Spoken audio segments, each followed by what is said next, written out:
Según la encuesta nacional de salud, 1 de cada 10 chilenos padece diabetes, lo que equivale a cerca de 2 millones de personas. Ceguera, accidentes cerebrovasculares e incluso la amputación de los miembros inferiores son algunas de las consecuencias de un mal control de esta enfermedad. Vamos a conocer más al respecto, el contexto también que se vive con la diabetes. Para eso ya estamos en contacto con la doctora Ana Claudia Villarroel, diabetóloga de la Clínica Santa María y miembro de la Sociedad Chilena de Diabetología. Doctora, muchas gracias por acompañarnos. Muy buenos días. Hola Nicolás, ¿cómo estás? Gracias por acompañarnos. A ver, primero quería preguntarle por eso, que yo mencionaba en la introducción, el contexto de la diabetes que se vive en Chile. Aquí hay varios elementos, las formas de vida, también la situación genética, pero quiero preguntarle, ¿ha habido cambios también con respecto a lo que fueron los efectos de la pandemia o lo que son actualmente los efectos de la pandemia?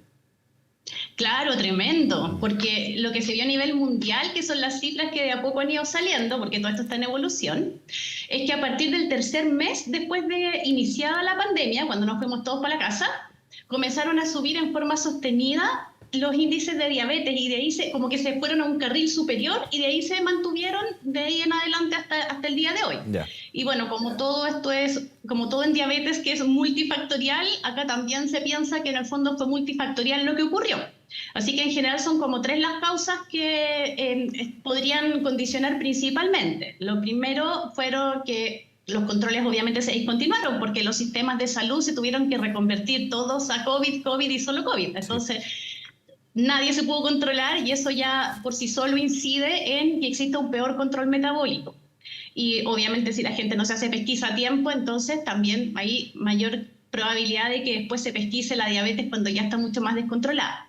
Segunda cosa, que como estuvimos todos en todo un contexto de estar muy en la casa, entonces todos los hábitos de vida saludables se perdieron bastante. Entonces todos teníamos, ¿se acuerdan que era difícil ir al supermercado y podíamos ir 2 veces a la semana, etcétera? Entonces se privilegiaron mucho lo que es alimentación ultraprocesada, porque son alimentos de larga duración y los alimentos frescos, la comida real, se vio bastante en desmedro. Más todo lo que significa el sedentarismo producto del mismo aislamiento. Y en tercer lugar está lo que puede haber significado el mismo coronavirus en cuanto a los casos nuevos de diabetes, porque ahí tienen una relación media caprichosa, bidireccional el coronavirus con la diabetes, pero en síntesis se sabe que el coronavirus puede afectar a las células productoras de insulina, puede afectar también por el estado inflamatorio que se produce a la acción de la insulina, es decir, a que la hormona insulina funcione peor, por lo tanto se cree que también tuvo que ver con el aumento de nuevos casos de diabetes.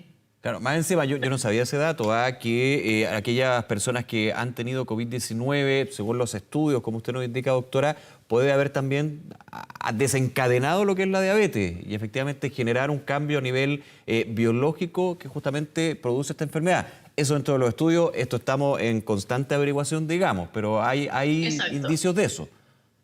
Exacto, hay indicios de eso y además que personas que vivían con diabetes que no lo sabían, porque obviamente aislamiento, sí, cero pesquisa, entonces digamos, en buen chileno pasaba piola, pero si tuvo coronavirus, que ya de por sí la diabetes, sobre todo si está descompensada y si se acompaña de un exceso de peso importante en rango de obesidad, tiene mucho mayor riesgo de hacer la enfermedad grave por coronavirus. Y en el tratamiento de la enfermedad grave por coronavirus, si ustedes recuerdan y revisan el protocolo Recovery, tenía, entre otras cosas, altas dosis de corticoides. Y también existe la diabetes inducida por corticoides. Entonces, una persona que ya tenía una diabetes preexistente puede haber tenido muchos peores sus niveles durante la evolución de su enfermedad por coronavirus solo por esto. Claro.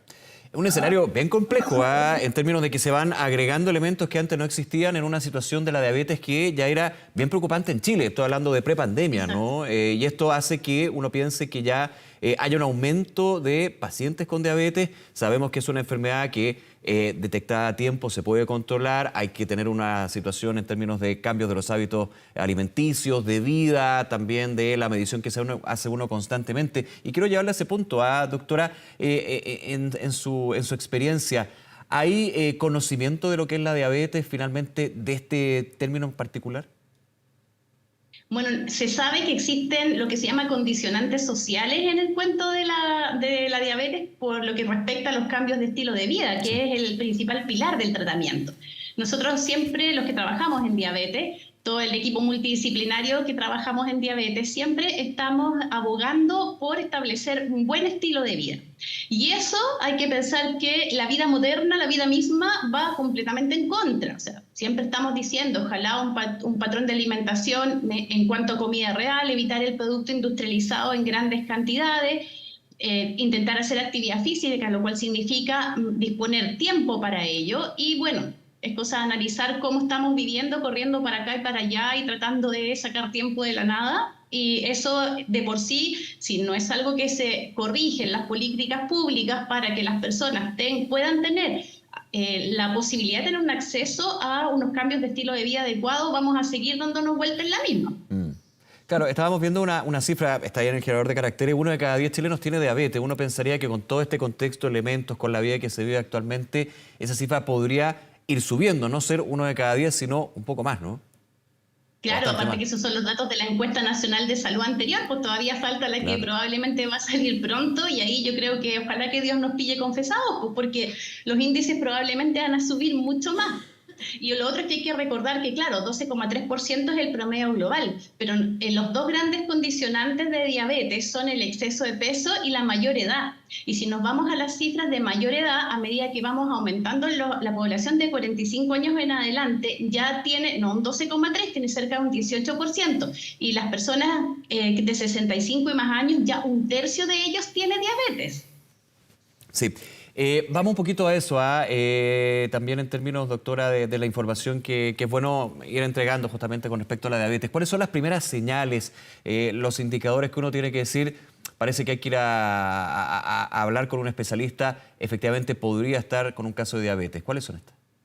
Bueno, recordemos que hay varios tipos de diabetes. Lo que me voy a referir es a la diabetes tipo 2, que es la diabetes que por probabilidad es la que principalmente las personas adultas padecen, ¿ya? También existen otros tipos, pero bueno, ahí veremos si lo comentamos.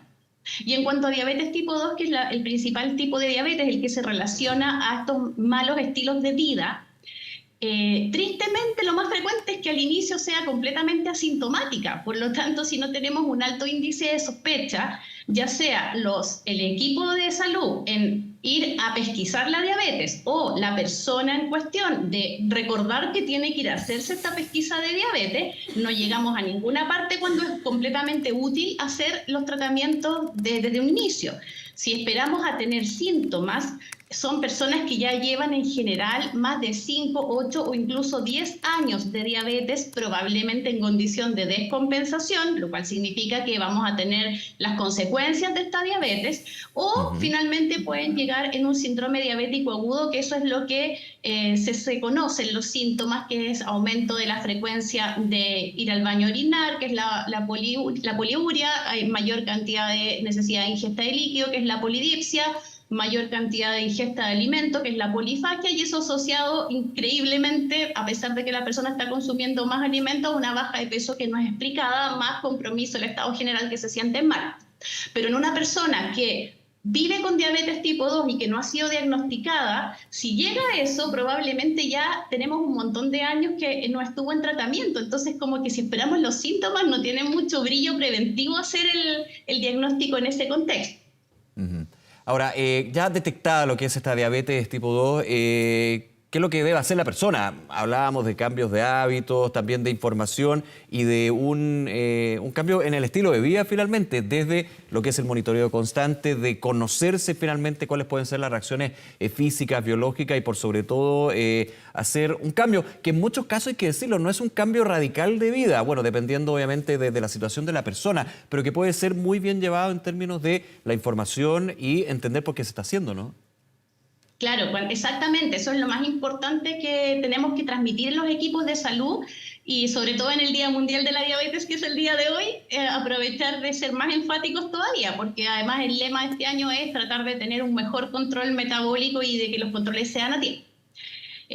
Pero en general los cambios de estilo de vida se dan en varios aspectos, incluido, por ejemplo, tener un buen dormir, las horas de sueño, pero si nos vamos a lo tradicional, que es la alimentación y el ejercicio. En cuanto a los cambios de alimentación, lo principal es evitar el producto industrializado, en donde entre medio de ese producto industrializado están los alimentos que tienen azúcares adicionadas, que es como lo que a todo el mundo le suena que hay que dejar el azúcar. Pero no es solo el azúcar, son todas aquellas comidas en las cuales la industria alimentaria les hace tantos cambios que finalmente poco o nada queda del producto natural al que le dio origen a ese alimento, muy entre comillas, porque después de tanto químico que le ponen no queda mucho de alimento. Hablamos nosotros más bien de producto comestible industrializado, porque no le da para alimento. Bien. Eso es lo primero. Entonces, sí, perfecto. así como reglas básicas para toda la gente, si tienen diabetes o quieren prevenir la diabetes, vayan a su despensa, vayan a su refrigerador, eliminen de plano todo lo que tenga más de 5 ingredientes, eliminen de plano todo lo que tenga pocos ingredientes, pero hayan aditivos químicos, que es todas esas palabras raras que uno no se lo imagina en la naturaleza. Obviamente todo lo que contiene azúcar, ahí se pueden fijar en los sellos. No lean nada, elimínenlo de inmediato. El edulcorante no calórico, si bien es un aporte cuando uno quiere utilizar edulcorantes para un bebestible o para algo puntual en que la persona va a manejar el edulcorante, sí es un aporte, pero si la industria alimentaria le agrega edulcorantes a algo, no es tanto aporte porque habitualmente primero va más de un edulcorante, pueden ir cantidades muy grandes y además muchas veces van acompañadas de otros millones de aditivos, que es el gran problema de toda la industria de Diet Light Zero. Todo lo que contenga harina refinada, o sea, harina blanca, de trigo, de arroz, también va a subir mucho la glicemia y va a ir en desmedro de un buen control metabólico, y todo lo que contiene alcohol. Eso es lo que define un producto ultraprocesado o un producto industrializado, que hay que tratar de mantenerlos a raya. Y privilegiar la comida de verdad, la comida, todo lo que viene lo más parecido a cómo lo produce la naturaleza. Y en ese sentido, los productos congelados, por ejemplo, si solamente traen la comida de verdad dentro, eso se puede, eso no se considera un industrializado, no actúa como producto ultraprocesado, sigue actuando como comida real, claro. Ya por si acaso. Doctora Claudia Villarroel, un placer. Ana Claudia Villarroel, perdón. Muchísimas gracias por acompañarnos esta mañana. Que esté muy bien. Ya, pues muchas gracias. Y una cosa súper cortita. Sí, por favor. Recordarles de parte de la Sociedad Chilena de Diabetología a todos los equipos de salud que pueden descargar en forma gratuita www.sochideab.cl nuestro consenso del tratamiento de diabetes tipo 2 que hemos preparado con mucho cariño para todas las personas de los equipos de salud que se dedican a diabetes. Perfecto. Muchas gracias. Un abrazo. Que esté muy bien. Buen día. Un abrazo. Chao. Chao. Nos vemos.